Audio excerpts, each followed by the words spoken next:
Please stand by. We're about to begin. Good day and welcome to the Intersection of Parenting and Relationship Skills webinar. Today's program is being recorded. At this time, I'd like to turn the webinar over to Nigel Vann. Please go ahead, sir. Thank you very much. And welcome, good morning, good afternoon on this fine summer's day, wherever you are joining us from. Again, this is the National Responsible Fatherhood Clearinghouse webinar, the intersection of parenting and relationship skills, fathers as teachers and role models for their children. It's quite a mouthful, but I think it's an important topic. We've done webinars before on parenting skills, and we've done webinars on relationship skills, but we've never talked about the two together. So I think today is going to be an interesting conversation. First of all, for those of you who haven't joined us for a recent webinar, let me just say a little bit about what you're seeing on your screen. You'll see there's a chat box on the left, and we certainly welcome you to talk to each other in that chat box. If you have a question for the presenters, which we'll get to at the end of the webinar, and if we don't get to all the questions, we always try and post responses as much as we can afterwards. You can put those questions in the Ask a Question box in the bottom right-hand corner. Next to that box, you'll see some downloadable resources. You can download today's slides as a PDF file. You can also download the presenter bios, and we have a helpful resources document that you may find helpful.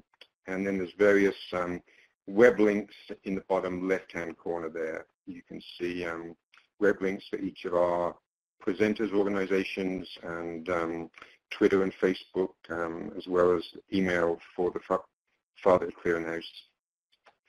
And as the operator said, the webinar is being recorded, and the recording, a transcript, and all presentation materials will be posted on our website in the next few weeks. And so we always encourage you to check back and review that. And you can also find recordings and the materials from all our previous webinars at fatherhood.gov/webinars.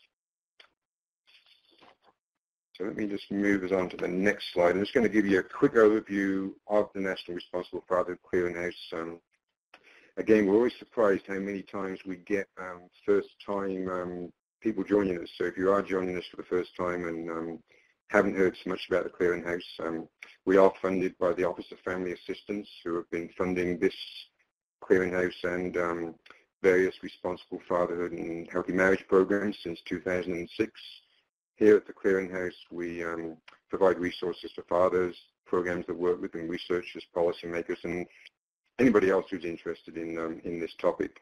And those of you who've been with us before, you'll see that the slides have a slightly different look. We went through some enhancements for the website actually around Father's Day. So if you've not been to the website since Father's Day, I encourage you to go take a look. It looks different. You've got a different starting page, and we're in the process of organizing the way in which you find things, and it's going to get easier and easier, I think, to find things, and we're going to have more and more things actually for fathers on there. So this slide just shows you how to get in touch with us, how to find the website, how to find our Responsible Fatherhood Toolkit, which is a very popular piece for practitioners looking for tips, how to find the webinars, how to contact us via email. That is a relatively new email address. We changed it a few months ago, so that's how you contact us by email. And always encourage you and fathers you work with, mothers, if you have any questions, contact our National Call Center at 1-877-4DAD-411. We have trained mediators on the end of that line. They can actually talk to fathers and mothers on separate lines or together if they've got any issues. And you can also engage with us via Facebook or Twitter. So on today's webinar, we're going to get into this whole issue of parenting relationship skills. And I've been reflecting on this a little bit as we think about the webinar. You know, I've been doing this work now for 30 years, and in the early days, it seemed like a lot of programs were really more focused on manhood issues, helping guys get on their feet, you know, so they could be there for the kids. But it wasn't always the case that these fatherhood programs actually had the time to talk about parenting or relationship issues. In fact, we didn't even start using the term healthy relationships until the late 90s, early 2000s. Yeah, the very first program I worked on was for the Maryland Department of Human Resources. It's called the Absent Parents Employment Program, and that's pretty much what it did. We just didn't have resources to do any more than help guys find jobs. Program was started by a couple of judges who'd got tired of having to send guys to jail for not paying their child support. So that was the whole focus of the program, help guys get jobs so they could pay their child support and the judges didn't have to send them to jail. But I got a bit more involved in other programs around the country after that. I used to ask those fatherhood programs, are you really doing fatherhood work? If you aren't talking about parenting, are you organizing activities with the kids? If you go to a program for mothers, you see kids there. You don't always see kids at a fatherhood program. So I think we do have to intentionally talk about these issues. And I think that, we are doing that a lot more now than we used to. And it's not that practitioners weren't aware of the need to engage mums and help dads navigate these complicated family and relationship situations. It's just that there's always been limited funding, and that came and went with demonstration projects and short-term grants. And we've still got a lot of those same kind of issues. Although we have come a long way, there's more fatherhood programs than ever. And there were also quite a lot in the 80s and early 90s, although not everybody realized that. And since 2006, as I mentioned, OFA has been a consistent funding source. And just in talking to people who work with families in general, there's much more understanding of the importance of involving dads. So the field has certainly come a long way. And I think we are doing a lot more around parenting relationships than we used to, even if the main thing that may bring a lot of guys to a program is help with employment, help with child support, help with navigating issues with mom or getting more access to kids. But anyway, with all that said, what we're going to do today is take a close look at ways in which responsible fatherhood programs are working to improve child well-being by helping dads enhance their parenting, relationship, and co-parenting skills. And we've got three great presenters here. I'll tell you a bit more about them before each of their presentations, but we're going to be joined by Liz Carberg from Child Trends, which is an organization that works very closely with the Clearinghouse there. They're a part of our products team. And then we have Carter Patterson from UIH Family Partners in Trenton, New Jersey, and Sean D. Johnson from the Children's Bureau of Southern California in Orange County, California. And I think you're going to enjoy what they have to tell us. So before we bring Liz up, we're just going to have a quick poll question. If we can get the poll question in, so we ask these poll questions just to get a sense of who's on the line and help the presenters sort of see you. We can't see you like if you're in the room, but so if you could just say, if applicable, if you are providing direct services, do you provide parenting skills, relationship skills separately, together, just parenting skills, just relationship skills, or none of the above? I'll just give you a few seconds to respond to that.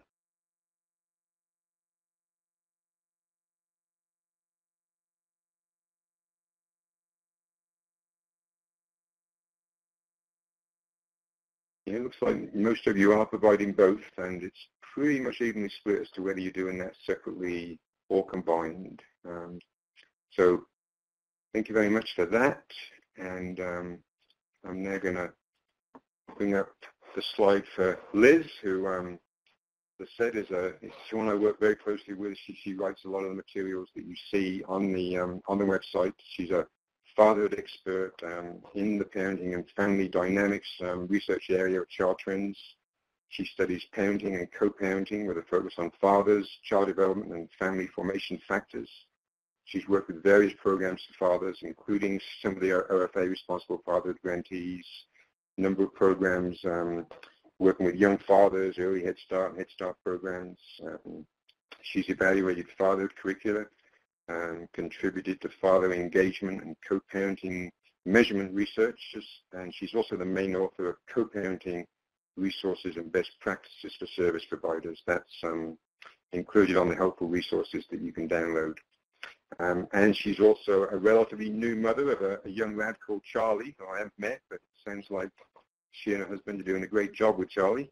So she's got a lot of expertise to share here. So the time is yours, Liz. Thank you, Nigel.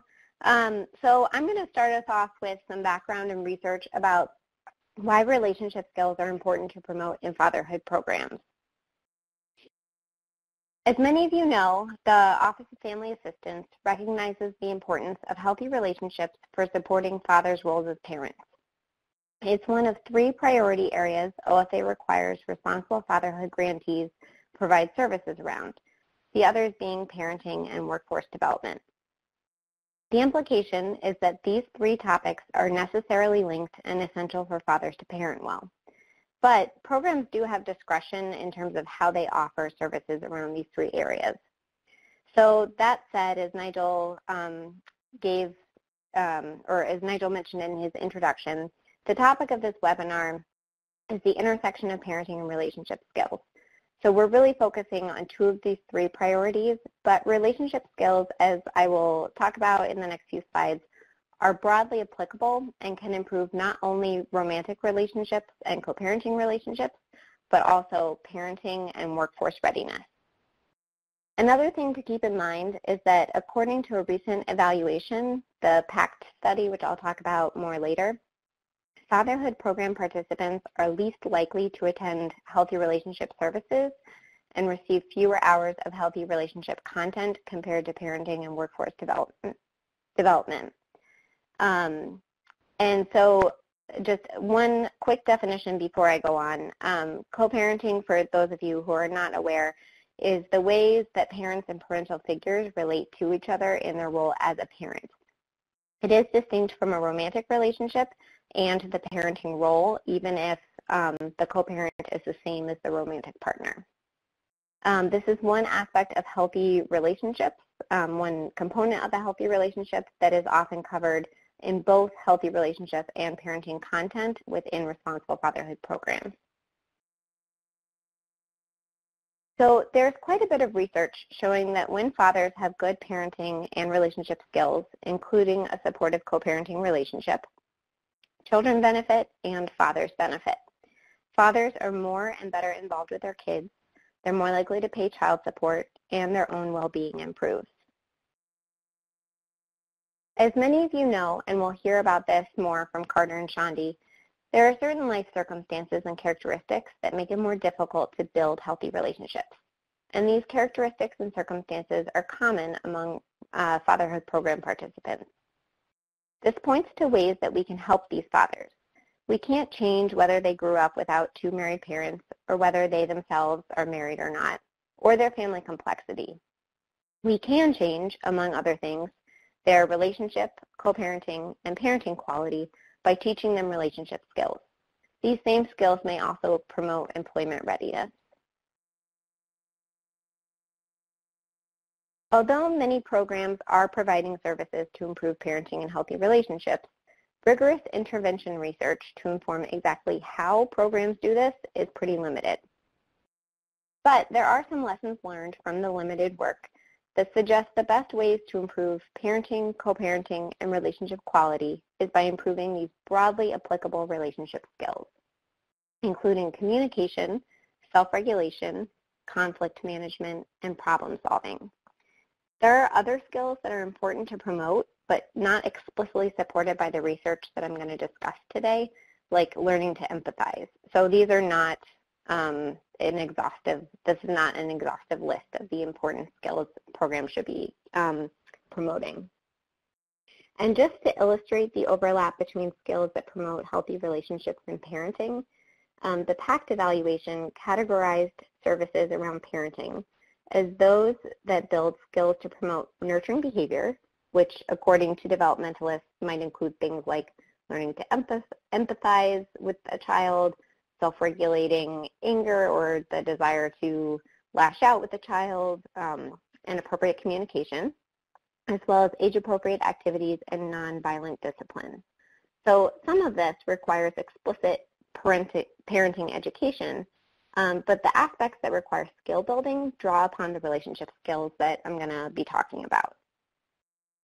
In the next few slides, I'm going to present findings and lessons learned from 2 key interventions, the Family Foundations program and the PACT evaluation. The Family Foundations program was designed by Mark Feinberg and his colleagues at Penn State University and included a 4-year evaluation component. So keep in mind that because this is done out of Penn State. The sample is not urban, and it tends to be white and middle class, which has some implications for how well it applies to responsible fatherhood program participants more generally. The program provided services for expectant couples over 8 sessions, 4 of which were prenatal and 4 were postnatal. The program aimed to improve parenting, co-parenting, healthy relationships, or the romantic relationship, and child outcomes by teaching self-regulation, conflict management, problem solving, communication, and support strategies to foster joint parenting. Parents were randomly assigned to an intervention group, which received Family Foundation's programming, or to a control group, which received information about quality childcare. The resources we provide in the Helpful Resources link include the citations for this, and it's also at the bottom of the slide. And this program also has a website if you're interested, which is linked in the web links box, famfound.net. Parents who received the Family Foundation's program showed more positive co-parenting, lower levels of maternal depression and anxiety, lower levels of negative father-child interactions, and infants in the intervention were more easily soothed. These effects were also stronger for parents with less education, pointing to implications for responsible fatherhood program participants. The researchers also tested this intervention impacts at several points in time, including up to 3.5 years after families received the intervention, and found that the positive impacts were long-lasting. So these findings suggest that relationship skills can improve parenting and parents' relationships, namely co-parenting. The PACT evaluation included 4 federally funded responsible fatherhood programs and 2 federally funded healthy marriage programs. I'm going to focus on the responsible fatherhood program evaluation, but just know that the healthy marriage one also exists. And again, the Helpful Resources link below includes the citation for the evaluation, and it's at the bottom of the slide. So the programs in the responsible fatherhood evaluation, some of them included services once a week, some in a more intensive daily format, and I'm going to focus on the services around healthy relationships and parenting. The healthy relationship curricula focused on education and communication skill building. So that's one relationship skill that this evaluation really focused on, whereas the Family Foundation focused on 5 relationship skills. The parenting curricula focused on education around the role of fathers, child development, teaching nurturing parenting, and communication skills, typically within the context of co-parenting. PACT researchers found that responsible fatherhood services improved fathers' engagement in age-appropriate activities with their children and their nurturing behavior, but did not impact co-parenting, mental health, or fathers' contact with their children. And I should say fathers' mental health. They did not look at mother's mental health. As I mentioned before, fathers were less likely to attend relationship skill building services than parenting or workforce development services, so the researchers did not evaluate romantic relationship outcomes in this evaluation. So the Family Foundations program was developed to improve parenting and relationships by teaching one set of these broadly applicable relationship skills, namely communication, self-regulation, conflict management, problem solving, and strategies to foster joint parenting. The PACT evaluation evaluated responsible fatherhood programs as they exist, and the relationship skill that these programs consistently taught was communication. Both of these evaluations are important for informing what responsible fatherhood programs do, what outcomes they impact, and how they can be improved.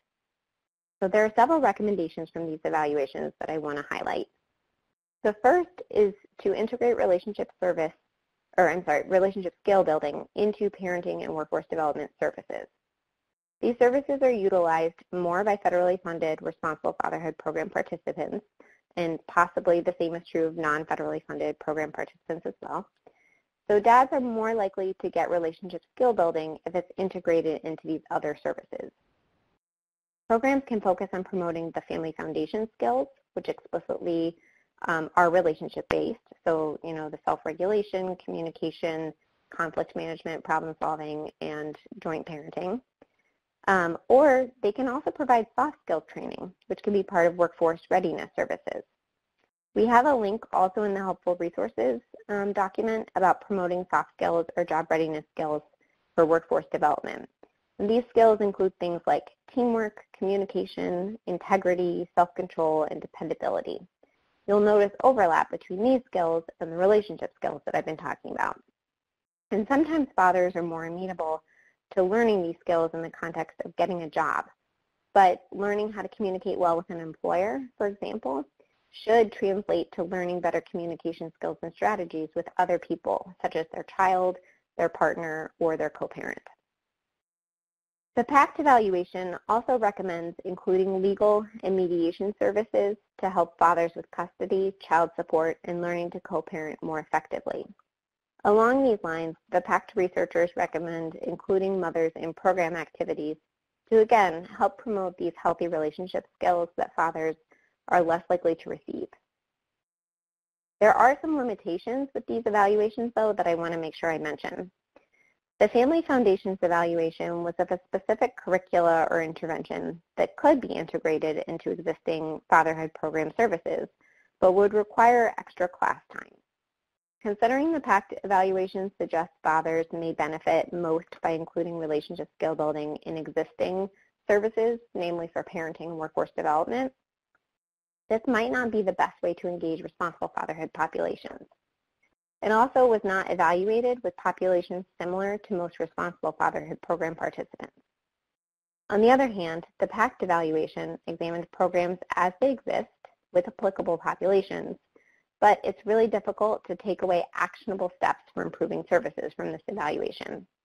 And by that, I mean, we know that responsible fatherhood programs improved fathers' parenting, at least the ones that were evaluated, but we know very little about how they did this and how struggling programs can improve their own services based on the evaluation. However, up next, we have two practitioners who are going to speak about what their programs do and how they integrate these skills into their services. And quickly, before Nigel introduces them, this last slide has ChildTrend's website, which again is also linked in the web links. We have a lot of great briefs, fact sheets, and other written products about fatherhood, healthy relationships, and more. So those that would not already be on the fatherhood.gov website, you can find there. And if you have any questions, feel free to contact me. My email is also on this slide. Thank you. Well, thanks, Liz. That's a great job of really setting the stage for this conversation. And, you know, I want to underline how important it is that we have this kind of research out there. And particularly, I think a key takeaway that we heard from Liz is the importance of trying to integrate talking about relationship skills into the other services, and the soft skills with employment is a prime example. And as Liz mentioned, if you look at the helpful resources list, we do have a clearinghouse brief there that we did last year, and Liz was one of the authors of that, on preparing fathers for workforce success, and really talking about the importance not just of job training, but of helping guys with the soft skills that are totally applicable to relationships and even talking to your kids. And you can also find the link on the helpful resources to more about the PACT evaluation, which, although, as Liz mentioned, has limitations, it is really one of the first studies that's getting in depth, having a look at what the impact of fatherhood programs is, because that's been, I think, one of the things that has held us back in terms of getting more consistent funding is, you know, if you work with dads, if you visit these programs, you know they're making a difference in the lives of fathers and their families and their children, but it's not always easy to fully document that or document what it takes to make it happen, you know. So we've got to keep plugging along with that, and we really need and appreciate the support of people like Liz to help us do that. So with that, let me move the slides to Shaundi opening slide. And so Shaundi is the program manager with the Dads Matter program at the Children's Bureau of Southern California. He's been there since 2016 and has a lot of experience prior to that, though, working with children and families. He worked in a group home for quite a while. He's managed social service and nonprofit programs, focused on issues such as grandparents raising their grandchildren, which we see around the country as a growing issue. He's worked on family reunification issues in cases where there's been reports of abuse and neglect. He's worked with children with special needs, new mothers, and a bunch of father involvement activities before he came to the Children's Bureau, and he's been able to use that experience to really move the fatherhood and the parenting conversation forward in his home base of Orange County, California. He's used several evidence-based curricula to provide services for families, including the keys to interactive parenting, the nursing child assessment, satellite training, and also the supporting father involvement curriculum, which he's going to tell us more about, which I think is a very promising curriculum for others who may be interested. And finally, he's got 2 children. He has a 10-year-old and a young man who's just turned 12. So I believe it was over the weekend he turned 12. So with that, Shondi, the time is yours, sir. Thanks, Nigel, and you have an incredible memory.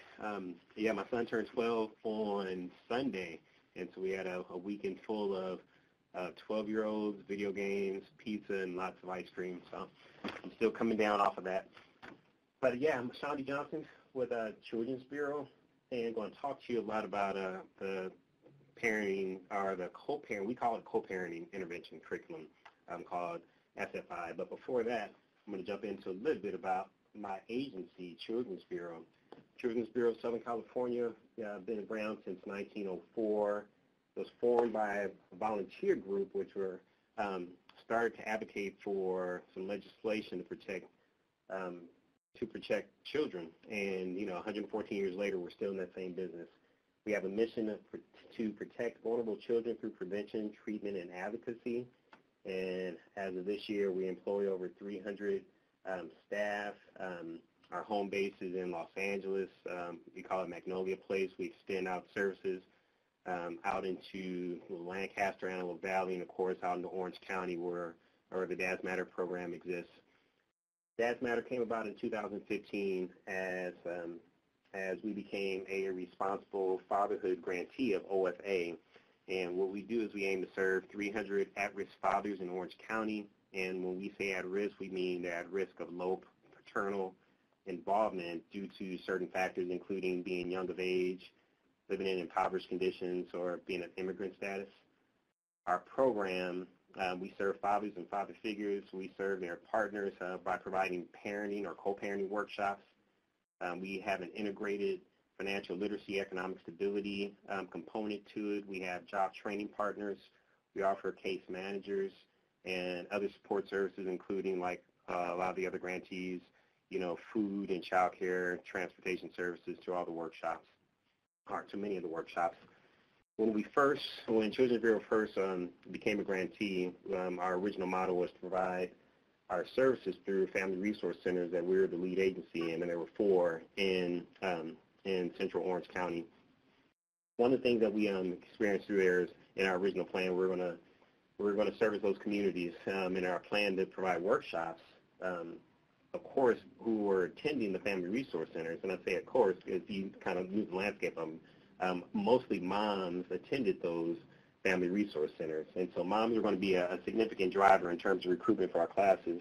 What we didn't really realize at the time, this was a couple of years ago, I feel like it seemed like it was a decade ago.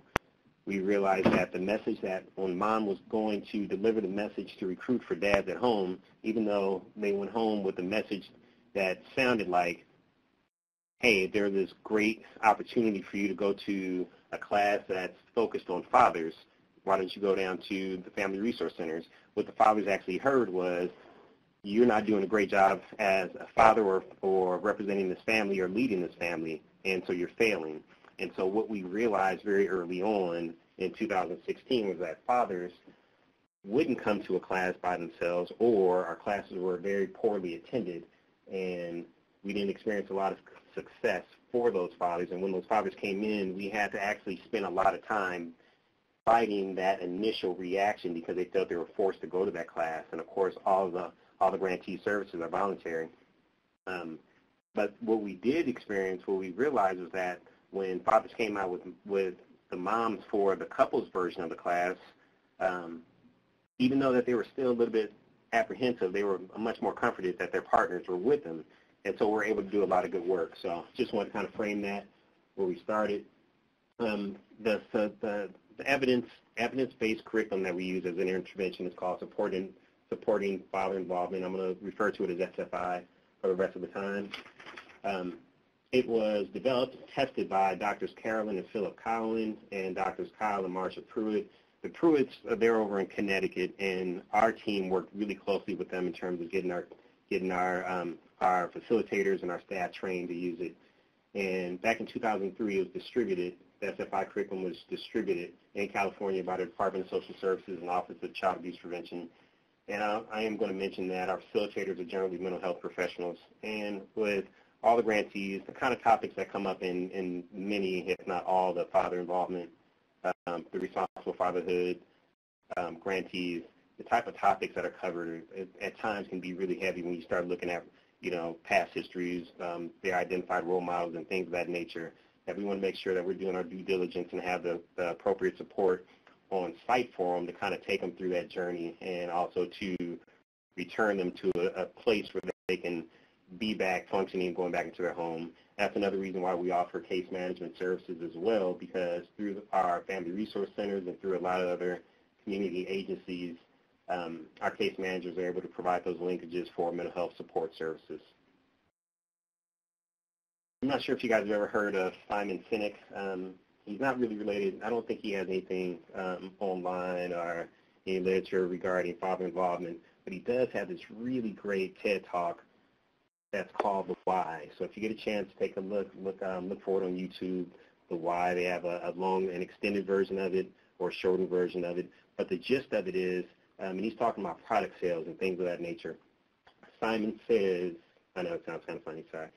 Simon says that people don't buy what you do, they buy why you do it. And so when fathers are coming into our services, for us it's all about why they're important. A lot of our fathers haven't been told that they matter in the first place, hence the name Dads Matter. They haven't been told why they matter. So for our fathers, and our fathers, again, come from all different walks of life, from either they've been mandated to take a parenting class, they're in a state of crisis or distress in their current relationship, they're at a place in their life where they figure something is off and they're not quite sure about it and they're coming for support. We actually get more fathers coming in that state than looking for the job readiness skills that we provide. But we like to kind of start this quote taken straight from the curriculum. It's one of my favorite quotes. Not that I ever recited verbatim to any of our participants, but the gist of it formed the basis of our overall program philosophy, and I'll read it really quickly. A father's involvement does not operate to the exclusion of a mother's relationship with the child. Fathering is uniquely different from mothering and equally beneficial to the child's development. So when we're having these initial conversations, whether by phone, whether it's actual workshop intake or whatever with the father, I'd like to focus on a couple of the two words that stick out to me from this quote. One is uniquely, and the second is equally. And I start off with equally. For us, our philosophy for our program, our fathers are just as crucial to parenting as mothers are. A lot of our fathers have never been told that they're involved. They may, let's say, even if they have heard that they matter, but they don't realize how much they matter. If anybody's ever heard of the first 1,000 days in a child's life, and that starts from conception until about a little bit after the second birthday, there's more cognitive growth than at any other point in your life. And during that time, that crucial time where no one ever thinks back, 10 years later to that period leading up to 2 years of age, just what took place during that time, if you have a child that has access to both to both parents, to the father's influence of learning, the mom's influence on learning, the child has so many more opportunities to develop, skills that will lead to potential success, whether in academic, whether it's in self-esteem, or all the social emotional things are wrapped around the kids have an opportunity to be more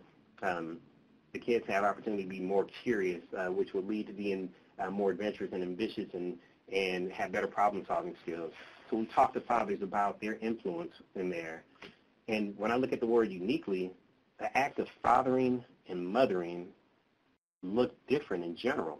And again, generalizations, but the act of giving a toddler a bath, from a mom's bath time experience, which is maybe more soothing, to a dad's bath time experience, which may be ramped up a lot more.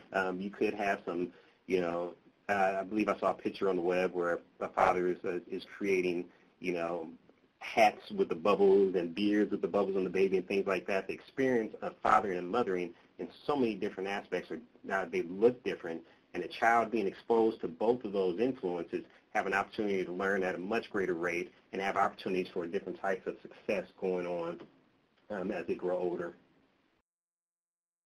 And as a social worker, by education and by experience, I really enjoy the systems view of things, and this is one of the things that resonates so much to me about the SFI curriculum, as it focuses on 5 domains that I really believe have an impact and a ripple effect of a father's ability to be involved with their children, including the first one, individual characteristics of a parent, which, of course, knowledge of child development, self-esteem, predisposition for stress, other things. Number 2, the parent-child relationship quality, pretty self-explanatory.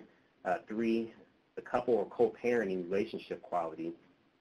And when I say this, I'll stop and say, it's not a leap to say that the stronger the co-parenting and the couple relationship quality is, then the higher the father involvement is. And the converse, the more dysfunction that occurs within that relationship, and there's a strong ripple effect and impact on father's involvement or lack of involvement. Or we look at the generational expectations and family patterns.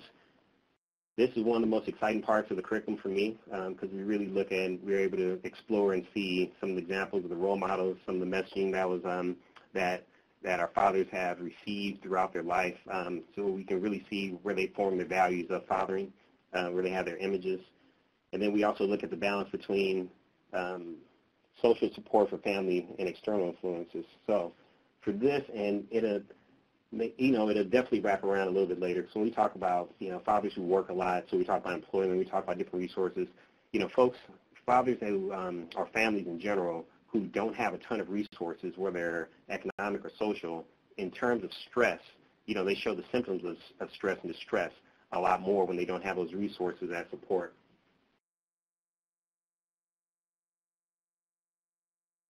So SFI, approach to co-parenting. I mentioned earlier that we use mental health professionals for our facilitators, but I did mention that we use 2 facilitators. So we have co-leads, we have co-facilitators, we call them our group leads, and they're typically paired male and female.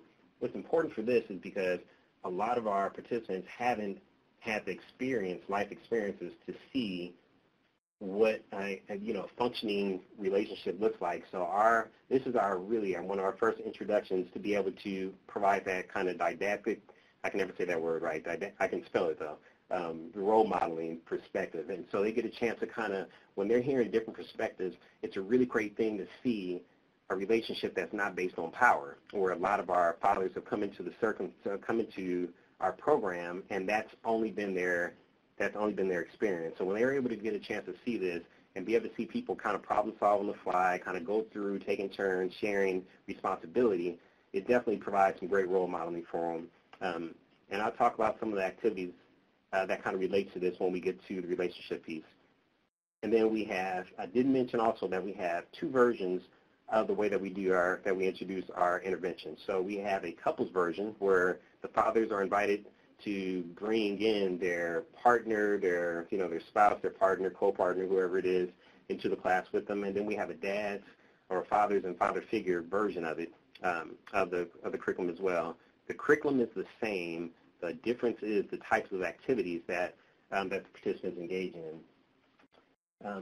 Both the iterations of the workshop series has an integration piece, and for our integration piece, what happens is there are 2 weeks. I believe I didn't mention that there was it's a 32-hour curriculum, And so the way it usually goes is if we go on a weekly basis, it's 2 hours a week, and so it's 17 weeks. So in I believe weeks 5 and 13, what we do is we introduce our integrated piece, and we bring in your families.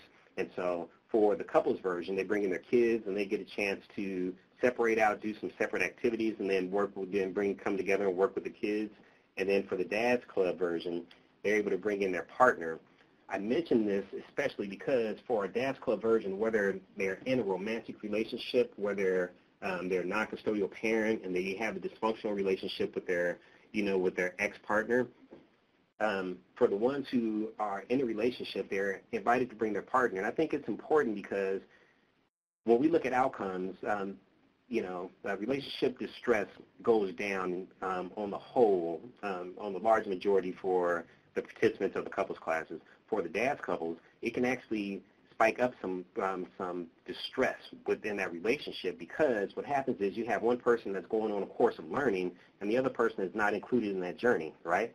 And so when you have a person who's going home with more information, it's kind of like the telephone game, because sometimes they go home with their version of the information. So when we have an integration week and their partners come in, it's an opportunity for us to then kind of fold in, kind of put them both on convergent paths and create some more alignment going out so that their partner can see and hear exactly the types of things that we're talking about within the classes, the types of activities that we're going through, because they get a chance to participate in their own activities and then together. And then I would say, in large part, for all the iterations of the curriculum or the intervention, it's great because what the integration weeks provide in a really strong way or perspective, and that's one of the things that we're going to talk about on the next couple of slides. Oops. Sorry, I think I skipped one. I apologize about that.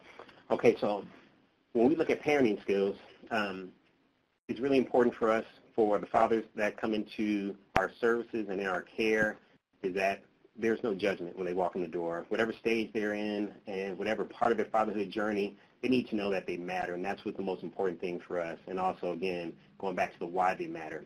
So we do a lot of skill building focused on perspective taking so they can get a visual of what their parenting, the impact that their parenting has, on their entire family, on the kids.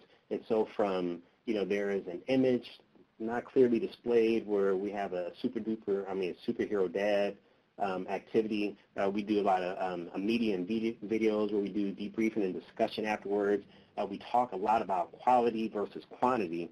And going back to fathers who work a lot, who have 10 minutes a day to spend with their kids, as opposed to fathers who may have significantly more time, it's not the time that you have, it's how you use the time. And we really talk and work with our fathers so that they can see the benefit of creating memories and what that looks like. And what we do, and we always tell them, it's not what we're telling you to do, you have to go home and do. You are the expert on your kid.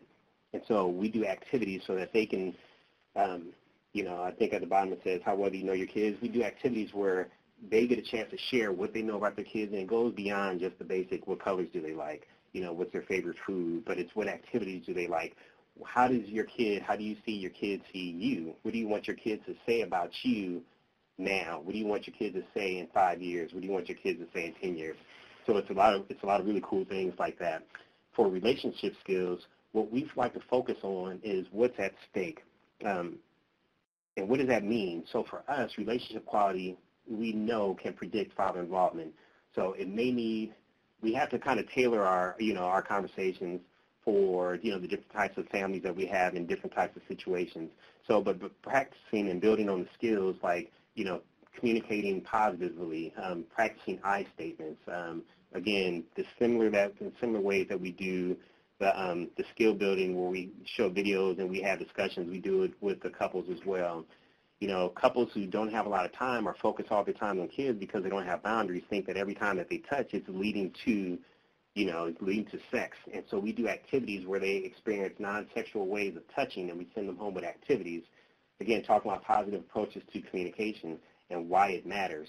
And why it matters for families in general, it's pretty commonsensical when you wrap it around like this, but it's to reduce stress and conflict, to improve communication, and increase overall involvement. So building bridges. So how this all wraps together with parenting skills and relationship skills. We don't ask people to, our fathers or our participants, to go outside of their strengths. We want you to focus on strengths first. That doesn't mean if you're, if comedy is your strength, and that's your go-to, it may be appropriate for a lot of times. We try to work with them on it can't be your go-to every time, but we try to focus on, if you spend more of the time focusing on your strengths, then you're going to experience success more often than not. So what we do in building upon those strengths, we ask folks to look at situations from other angles. Again, the perspective taking. We try to have them focus on where their end game is, what the end game is going to be, focus on the destination, and whenever possible, take a breath. And taking a breath for us is talking to folks and our fathers about not being reactive, about being responsive, and what that looks like. So the overlap between, we talk to them a lot about the overlap between, your soft skills. So how parenting and relationship skills, they aren't all that different. However, there are significant differences because you don't want to talk to your spouse or your partner like a child, and you don't want to talk to your child like your partner. So making sure that we're focusing on those. We do a lot of role modeling. We get opportunities to do some role playing in those situations. And then we focus on things like, of course, these are skills that are transferable and general and able to be generalized between both parenting and relationships. Not doing the blame game, creating structure. So if you're having a problem with, as a couple, of finding time to have personal time together, and that doesn't always mean sex, it means creating structure, maybe having appropriate bedtimes for your kids, because having your kids stay up to 11 o'clock means in order for you to have quality time with your significant other, which is important in the formation of in the strengthening of your relationship, then you either got to stay up super late, then impacts the next day. And you're all exhausted, tired, lack of internal resources, and it leads to fewer coping skills. So focusing on healthy life habits. So all these things continue to build upon each other, choosing roles based on strengths, not gender. So a lot of times we as family members and men, I'm going to take out the trash or I'm going to do these things because I'm a man and that's always been the way it's supposed to be. Well, my wife, I don't mind doing floors. My wife hates doing floors. So I do floors, she does the trash. And that's something that we're able to have that dialogue. So we introduce a lot of evidence-based research stuff, but we also ask them what works for you and think about it. So that's where being able to step outside and apply things, not just based from what you think, but from your partner, having conversations with your kids, being able to incorporate those kind of conversations in dialogue. And, of course, communicating positively is something that we promote and that we practice within all our classes. Really quickly, I think I'm out of time, so I won't go into this. Yeah, actually, Shaundi, I'm sorry to interrupt. Perhaps we could just leave the story of Big Chuck, and we'll come back to that in the Q&A. I know we want to hear about that, but cool. I think that would be, and then we can make sure we have time for Carter to get through his slides first, and then we'll come back to that. For sure. Well, Nigel, it's on you, and you're going to introduce Carter, and I appreciate you guys' time. Sure, great, thanks. And we can leave it on that slide for a minute, Enzo. If we can just pull up the next two poll questions pretty quickly. We just have two yes and no questions for you. We'd just like to know how many of you out there are providing any services at all for the mothers. Just do a quick yes and no on that.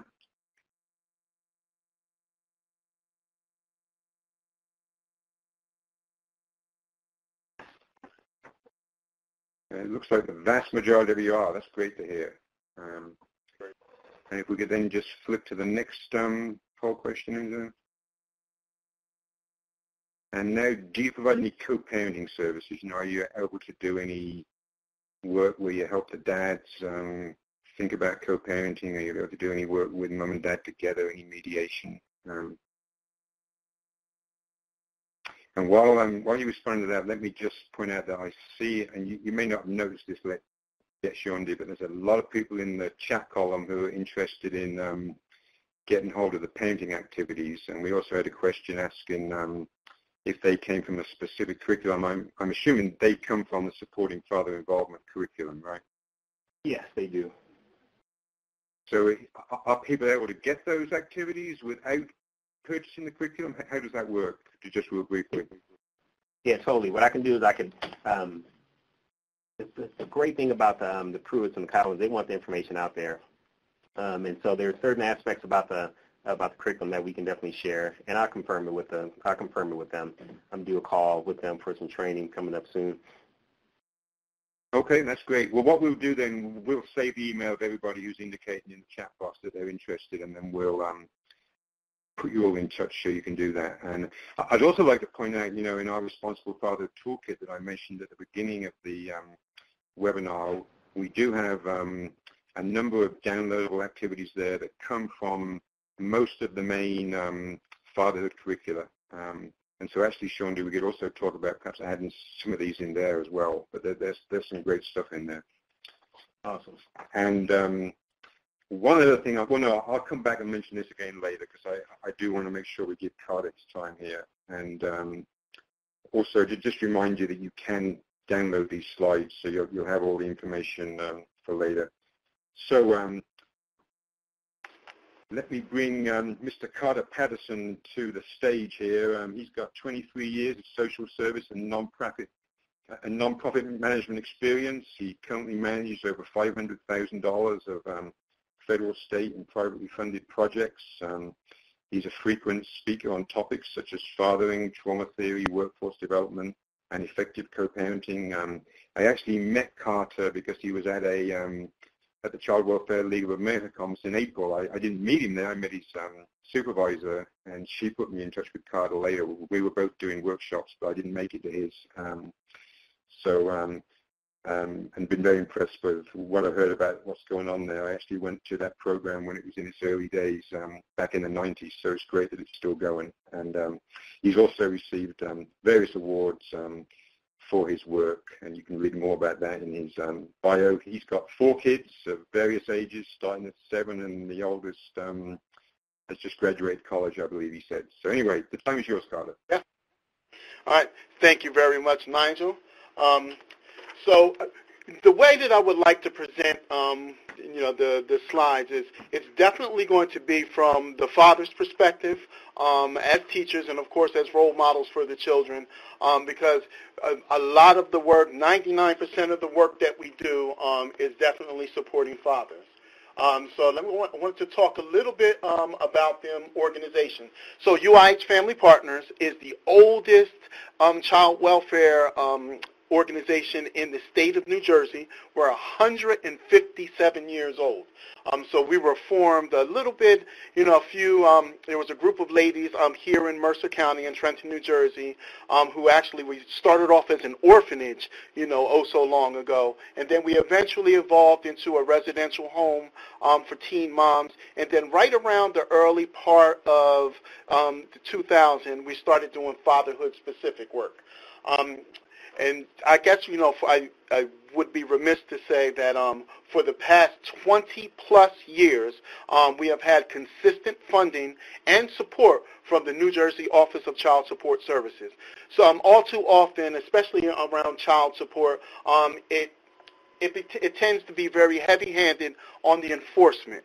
But I think with our program and what we represent and what the resources that we're allowed to provide for the fathers, it kind of lessens the impact of it being so heavy-handed on the enforcement, but we're an actual resource for the fathers that come through our doors. So we see a little over 500 dads a year, and there's a lot of different ways that we engage the dads. And so through workforce development, which I've kind of renamed economic success, because everybody gets so tired of workforce development, because the whole idea, especially when men come through the door, so much of their fathering and the parenting and the traditional role of the dad was the breadwinner. So a lot of guys are interested in employment. And so we kind of, the messaging around doing proper fatherhood work has a lot to do with how you frame the language. So workforce development is now economic success. We do parenting and relationship skills education. Child support modification, which we work very closely with our primary funders through the Office of Child Support Services, just to be able to do that, just to be able to have the guys understand what the child support order is all about, and then a lot of times, helping them navigate the horror stories. I mean, there's stories of men who are paying child support for children who they actually have custody of, and just being able to help them modify those orders and walk through all of those very complicated and technical steps to get those orders modified so that they can, so there can be some equity in how the child support gets distributed. The two things that I want to kind of bring forward on this slide was family reunification and wraparound case management. What is family reunification? Well, a lot of times, if there is a dad who's been recently released from a long period of incarceration, there needs to be communication. There needs to be new ways on how to re-engage with your family. Because what happens is if you spend a decade away, when you come back home, things have changed. Relationships have evolved. The children have gotten older. So family reunification really deals with helping the dads create quality interactions with their children. Not like, we need to come and see you every day, but because a lot of times there's a transitional period that needs to happen. So the family reunification piece with our fatherhood program is really important. And the wraparound case management. The wraparound case management is something that I love. The way that I like to frame that is that we're wrapping a warm blanket around the men that we're providing support for. There's nothing wrong with that because people like to feel supported. And it's our philosophical approach about how we deal with the proper handling of dads. So as we're moving on here, so when we talk about increased fatherhood involvement, the key component to child family outcomes, there's this missing piece. The missing piece is this. Child and or fatherhood absence needs to be dealt with as a national health crisis. Because what happens, the language is very important. If the father is not involved in the children's life, it's not just a symptom of a failed relationship. A child fatherhood involvement is absolutely necessary to the healthy development of each and every child. And it's only in America that we don't treat it as such. In every other country, they realize the importance of having the father. They call it the father effect. There's healthy brain development. There's healthy social and pro-social skills that the children get from having dad's presence in their life. So that missing piece is that fatherhood absence needs to be treated as a national health crisis as it is. So when we're looking at just one of my favorite, she's Margaret Mead, one of my favorite quotes of hers, the primary task of every civilization is to teach young men to be fathers. So through our work, we've worked a lot of different social service agencies here in New Jersey, but part of the work that we've done is specifically targeting young fathers through the Juvenile Justice Commission. That is, there are a little over 300 young men who are locked up in the state of New Jersey who there's a large percentage of them who are fathers, who they're not getting the proper skills, the skills that they need to, when they're released and eventually released back into society, that they have an idea about what it means to be a father, right? And not only what it means to be a father, but then the effective communication with the mother of the children and making sure that those communication channels are always open, constant, and free-flowing. Focus on healthy relationships. On staff here at the Father Center, we've hired a licensed clinical social worker. So what happens if, during our counseling sessions, when the men, if emotions start to run a little high, we start to the rawness of the emotion comes out, and we want to be able to make sure that, we can properly and clinically deal with kind of closing those wounds and not sending fathers and men back out there to the streets unprepared, and actually giving them solid communication skills. So just a really quick story. There's one of my dads. This gentleman is 16 years old with 6 children. And, I know that's hard to believe, but, this is what's happening in today's society. And so how to be able to help him balance the fact that he still wants to be a kid. He's still a child himself, but now he has this awesome responsibility of these 6 children that he's brought into the world. And so being able to have open and honest conversations, not only with him, but also his support circle, is very important with the work that we do. Moving on. And so it's one of my favorite slides. This is the foundation moments creating positive outcomes for children. And so with this piece here, with this specific slide, the foundation moments stand in direct contrast to the ACEs. I'm sure the social workers and the clinicians and the professionals and the fatherhood practitioners have heard of adverse childhood experiences. Well, foundation moments are the good things. Not necessarily the bad things and the things that traumatize the individuals, that scar them and shape their personalities for the rest of their lives, but let's look at creating foundation moments. I'm going to tell you a really quick story. So my ex-wife and I wanted to do something great for the children. And so she had this idea about taking them to Disney World. I was like, I don't want to spend that much money, right?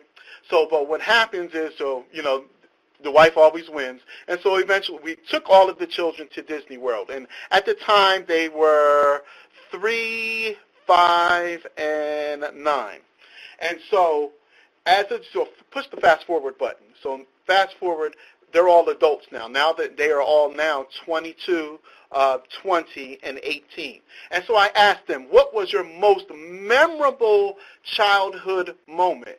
None of them said anything about going to Disney World, and we spent $10,000 to get there. What they did remember was we used to turn off all of the lights in the home.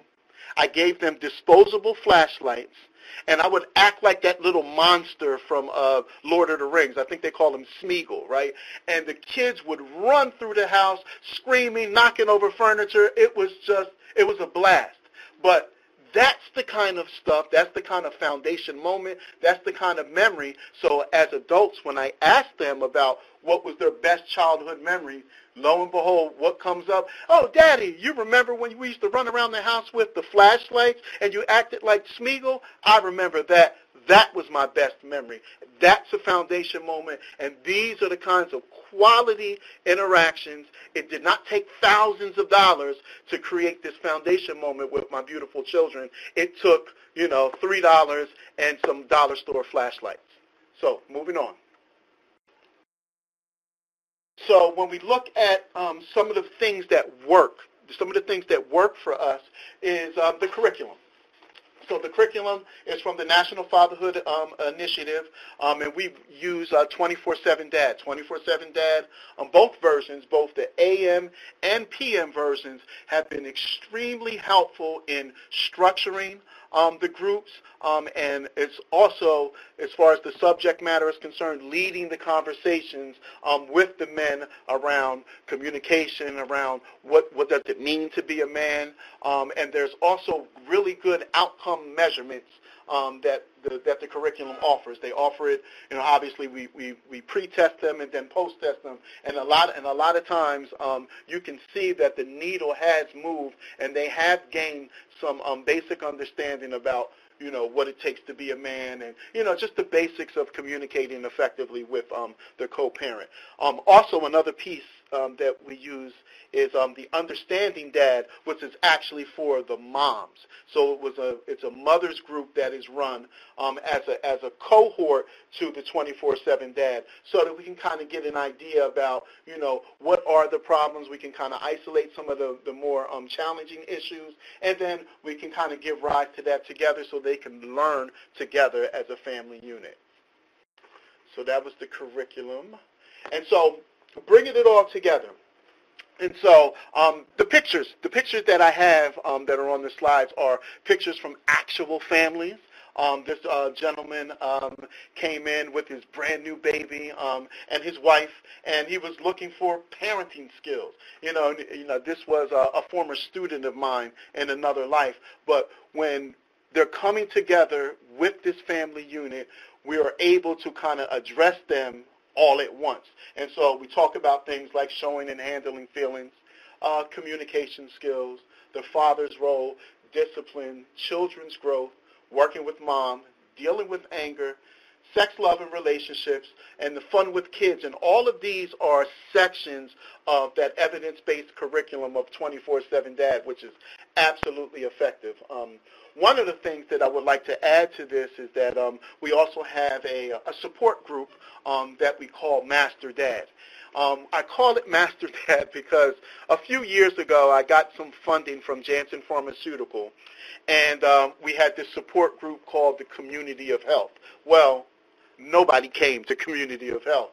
But when I changed the language, when I changed the message, and when I changed it to Master Dad, who would imagine, I start to get more and more guys that are coming and more guys who are asking questions about, what is this Master Dad class? Nobody took Community of Health. So one of the lessons or the kind of takeaway from that was that language matters and the messaging matters. So the outcomes.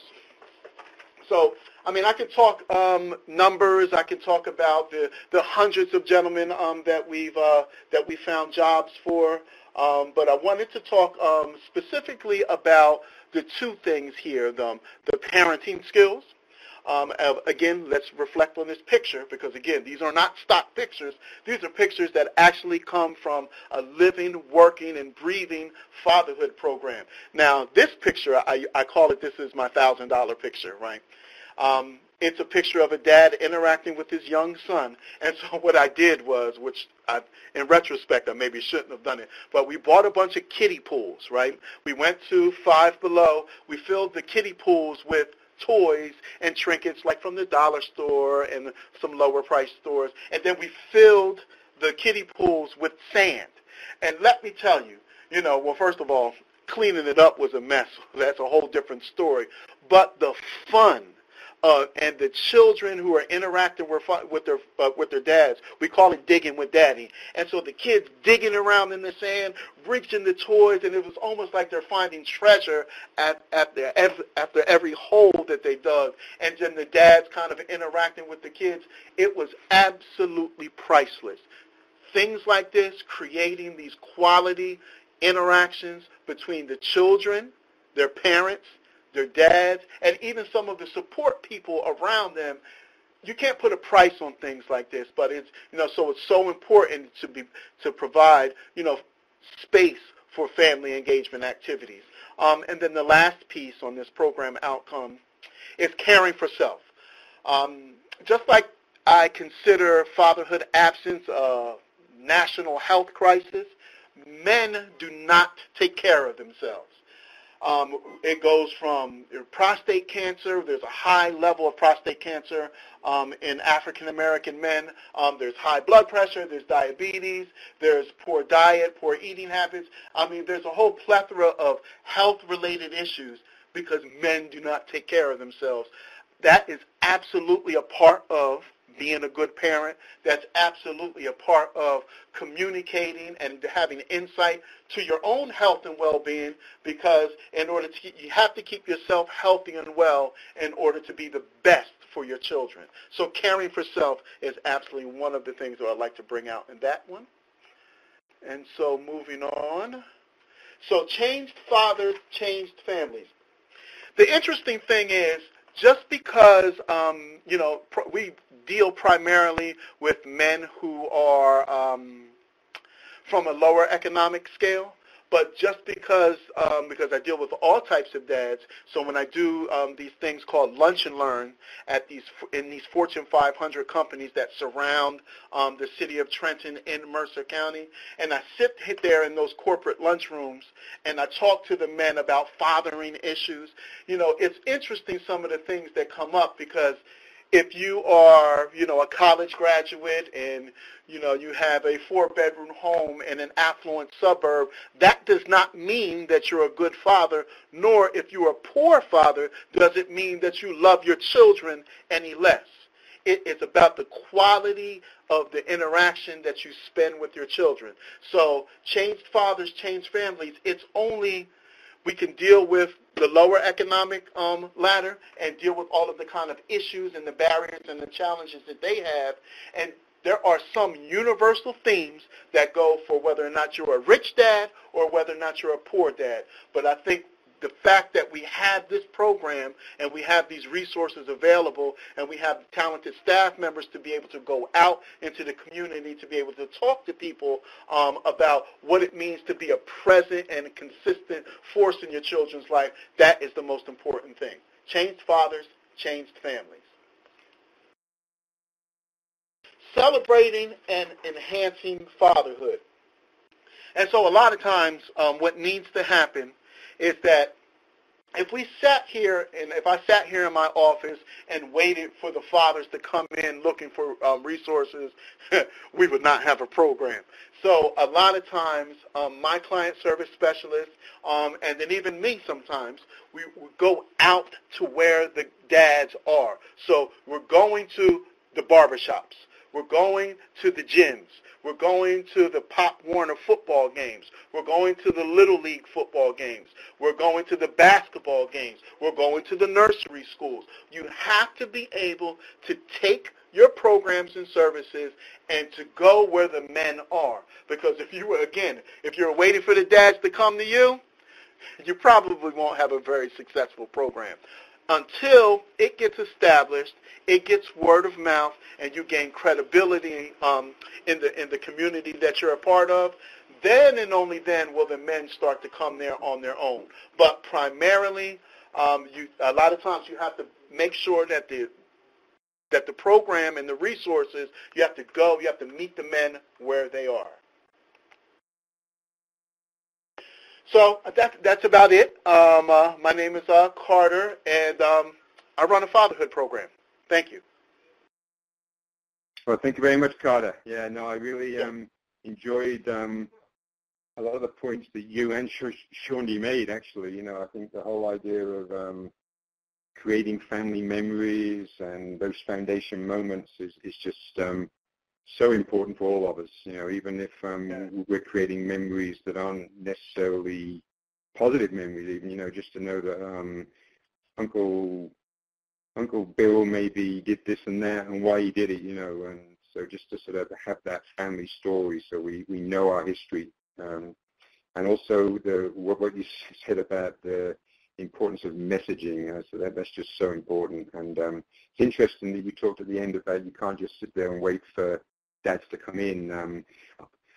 Our next webinar actually in September is going to be on recruitment, so we'll be talking about that, and we'll be talking about the role of barbershops and those kind of things. So did want to mention a couple of things again from our helpful resources list that you can download. Shawnee was talking about the importance of modeling and opportunities for parents to practice skills, and Carter as well. We do have a brief there from 2014 where we actually have some information on programs that are doing those things, because I think it's so important to be doing things actively. That's how we remember things. That's how we help people.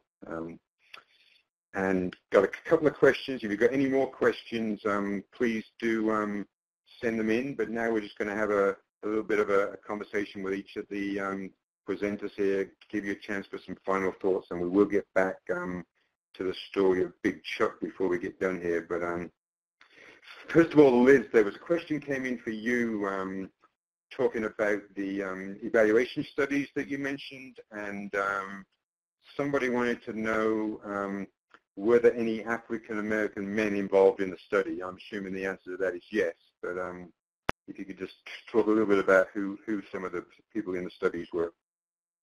Sure. So for the Family Foundation study, the sample was mostly white. I don't remember off the top of my head the exact numbers, but it was north of 80%, I believe, were white. In the PACT evaluations, there were far fewer white fathers participating in those federally funded responsible fatherhood programs, and the majority of them were African American. They had a separate PACT evaluation that was more qualitative for programs serving Hispanic populations. So I think, there are different sets of resources coming out of those studies that can speak largely to African American and largely to Hispanic fathers participating in these programs. But the results that I talked about were included the part of the study that was largely with African American populations. Great, okay. And then also, the same person, I believe it was, who asked the question, or maybe it was somebody else, but wanted to know, based on these research studies, but I'm also going to ask this question to Carter and Shaundi, because this is certainly one of the more common questions we get, in terms of fatherhood programs. Did the evaluation studies, first of all, say anything about what helps to keep dads engaged? Why do they stick with these programs? Oh, yeah, I feel like the practitioners could probably say more interesting things about that. Okay, and but does the PACT study get at that? I think there is some information there if people want to look at the PACT evaluations, right? Yes. So, I mean, in general, I think appealing to, if fathers are coming in more so for the parenting and the workforce development services, and so kind of, helping them with what they're coming in for is important. Also, kind of making sure that everything they do, you're taking it back to the parenting really helps motivate them to stay. So, they might come in for help getting a job, but providing education around why that's important for their children and for their role as a father is something that we've heard time and again, and I think this is in the PACT evaluation as well, is what really keeps them there. I would love to hear from Shaundi and Carter if there are other things. Yeah. I know they're covering at the big go. Yep. All right, so if I can, so what keeps the guys coming back here is something that cannot, the things that we can affect are the staffing patterns. Obviously, the staff has got to be able to connect on an authentic and sincere level with the men that we're providing services for. The messaging around the office is important. The images that they see, what was their first engagement like when they first came through the door? Was it warm? Was it inviting? And was the intake process, was it pleasant?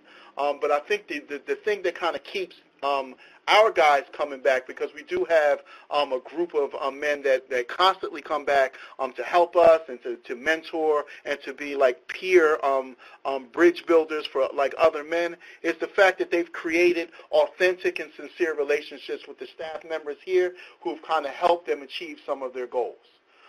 So I know that's kind of nebulous, but what happens is like, if you have sincere staff members who are absolutely committed to the work and they do not treat it as a 9-to-5 job, but they treat it as a life calling or something that they are committed to, that's the magic. There's no other way around it. That's the way that we found that we got guys to keep the guys engaged. Absolutely. Shaundi? Yeah, from our groups, I would absolutely say everything that Carter said is spot on. I would add also, just the integrity of what you committed to provide to them, making sure you meet that. But one of the things that our fathers don't get a chance to do, and this is one of the things when I have an opportunity to talk with fathers, men in general will come together and they will talk about many things. They will not talk in a group format outside of these types of venues about parenting, about relationships, and about these struggles together. And have an opportunity to do that and gain perspectives. Our goal is to also form a community, because what we tell them is, hey, we're contracted, we're funded through a certain time. You're going to have these connections that you made for the rest of your life if you choose to use them. So the stronger the group is, and the more they're able to share their perspective, the more the buy-in that the fathers receive. So it's not, the services that they originally came in for, that's the cake. The icing on it is the community that they walk out with. And then I'll also even say for like our whole support team, there are certain things that I didn't have a clue would make as much of an impact. So some of the support services like, the food, and I'm not talking about going out and buying, high-end, spending tons of money, $10 per person type food, but working with vendors and bringing in, being consistent about what you provide, your child care staff, making an environment, if they bring their children, an environment where their kids are engaged and learning as well. And of course, as Carter had, championed, the staff, not just being a job. Our case managers to our facilitators are all contracted, so in order for them to be there, they want to be there because it's taking time outside of their personal time. So everyone has a buy-in for the cause and support for this. So, yeah, that all helps keep people there.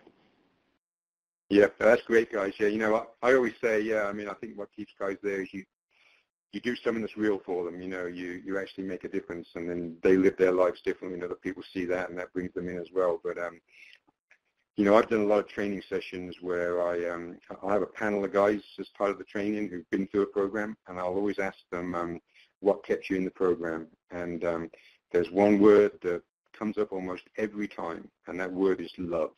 They feel loved, they feel nurtured, they feel family, exactly what you guys just said. That's what this is all about, and I think that's what keeps people doing this work as well, as the passion for folk doing that. So we do have a few more questions that have come in the left-hand box. I don't know if we're going to have time for all of them. I do still want to get back to Sean D's story about Chuck, but let's see. There was another question about the SFI curriculum, and the answer to that is that yes, it is available, and we will get back to people with how you can get that. So anyone who's asked that in the box, we will. You can also get in touch with Sean D via his email, which will be up on the next slide. In fact, I can pull that up for you now. There you go. There was a question for Carter about how you do your employment, and then there was a general question about the role of family literacy, and if you addressed that. Perhaps we could take that first. So this is probably a question for Shawnee and Carter more than Liz, but feel free to chime in, Liz. But one of the folk in the chat box asked, what is the role of family literacy in the presenter's work? So do you talk about that with the dads, and you talk about reading with their kids, those kind of things? We talk about all different types of activities, and of course there are some community agencies that we collaborate with. I'm blanking on the names right now. United Way, where they have read with your kids kind of campaigns type of deals, and we our goal is always to empower the families, and so we talk about different options that they can use. So whether it's reading, whether it's an audio book, whether it's taking time to draw, again, playing to your strengths. So that's how we kind of approach it. Great. So what we've done here in Trenton was we got a master woodworker. His name's Phil Ritter, and he built these awesome little libraries for us. Those little libraries are now they now live in 5 barbershops here in Mercer County. Those little libraries are filled with like little toys and books. I've gone out to provide some education to the barbers, to say to the dads who are sitting there for sometimes 2 or 3 hours, depending upon whether or not you have an appointment, to say to the dads that are sitting there, hey man, go in the little library, grab a book, and read to your child, right? And so it is the barbers who are kind of pushing the customers to go grab a book out of the little library, and then what happens is that that little library also becomes a resource, because I did mention that I also put toys in there too. So sometimes guys, they don't like to go to see their children empty-handed, so they always have a place to go to either get a book or a toy to be able to take to have these quality interactions with their children that's based around reading. Great. Okay. Yeah. And Liz, did you want to say anything about that? Perhaps mention the piece we did about reading with your kids. I know there's some resources in that product. Yeah. Yeah, and just quickly, I know the PACT evaluation did look at how responsible fatherhood programs improved fathers' knowledge of age-appropriate activities and engagement in those activities, all self-reported. So that would include things like reading the, books that are appropriate for your children's literacy level and doing those types of literacy activities with them. But the Clearinghouse also has a product that Nigel and I worked on about reading to your children and kind of engaging in these literacy promoting activities. So we know that sometimes, depending on the language capabilities or educational experiences of fathers, that sometimes it can be intimidating. Maybe they don't feel confident in their ability to read out loud or whatever the problem might be.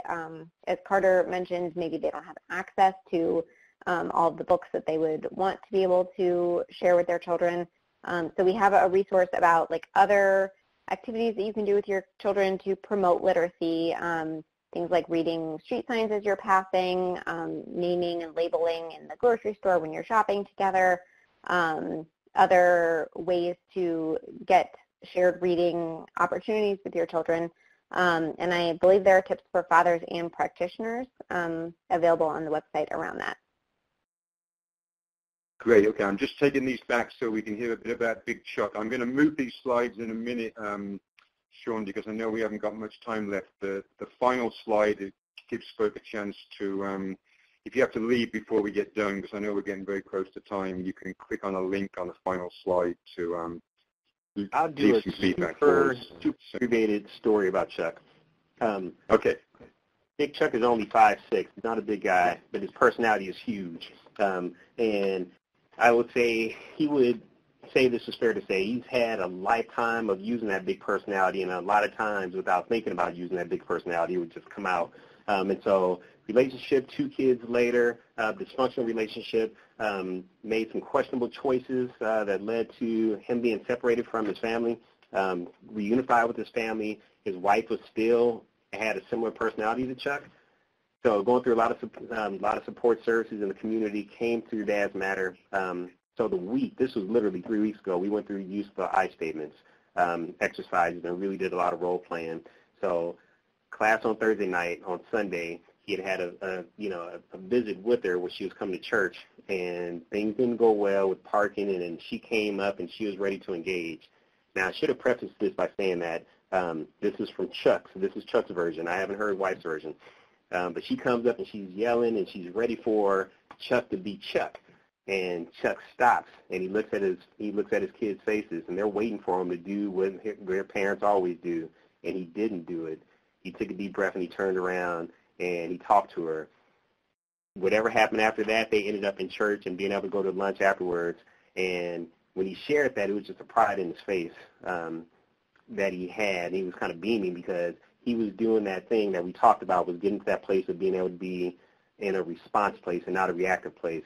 And that's what we're always talking about in the workshops. So we're just really excited about, this step of his journey. Yeah, that's great. Thanks. Yeah, no, and I was going to give everybody a chance to talk about a success story, so I'm glad we got time for that. It is time, but I do want to give each of the presenters just a chance to leave us with one final thought. And I think the only question we didn't get to was about the employment piece at UIH. Is that something you could talk about very briefly, Carter, or would you prefer to provide that information later and we can post it? Yeah, I can provide that information later because it's pretty cookie cutter. It's, our entry-level credentialing program and our evidence-based job readiness and career development curriculum. So, yeah, I can post that separately. Okay, that's great. Yeah, and if the person who asked the question would like to leave their email, we can always just send that to you directly. So anyway, yeah, I know give everyone. Okay, go ahead. No, I was just going to say I know the individual that posted it, so I'll send it to him. Yep. Okay, cool. Yep. That's great. Great. Okay. So I'll give everybody a chance just for one final quick takeaway thought, and then we'll call it a day. So Liz, you want to leave us with a final takeaway? Sure. I guess it's just I'm struck by, I think I said this multiple times in my talk, but just the takeaway from my research into this is how broadly applicable these skills are. And so, you know, a lot of the evaluation work that PACT did found that fathers might be less receptive to certain services, especially around relationships. But as Shandi and Carter spoke to, learning, problem solving, and conflict management, and anger management, and communication can be taught in a number of different ways and really can impact huge parts of their lives and broad parts of their lives. So I guess that would be the big takeaway for me. Great. Thanks. Shandi? Mine's short and sweet. We can focus on the why when we're talking with these, you know, with our fathers and our participants. They really will. They will be able to see perspective, and I think that's a game changer for a lot of folks. Wonderful. Wonderful. Carter? In regards to fatherhood work, if you go into the work with an attitude of I'm going to save you, you'll fail. The only thing that we can do is provide opportunities for self-determination. That's what makes a consistent 24/7 dad.